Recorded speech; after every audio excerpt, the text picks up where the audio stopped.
How to fix privacy warning on your iPhone. Let's get started. For that, first of all, open up Settings application in your mobile device and then tap on Wi-Fi. Now, you can simply tap on the eye icon next to your Wi-Fi. Right over here, you can simply tap on Private Wi-Fi address and set it to rotating. If that does not fix your issue, you can simply try setting it to fixed instead.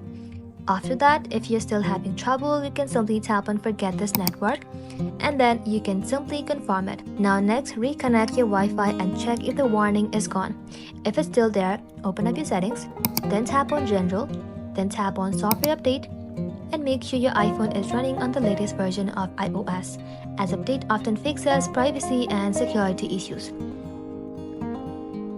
Now head back, scroll below, tap on Transfer or Reset iPhone, then tap on Reset, then select Reset Network Settings.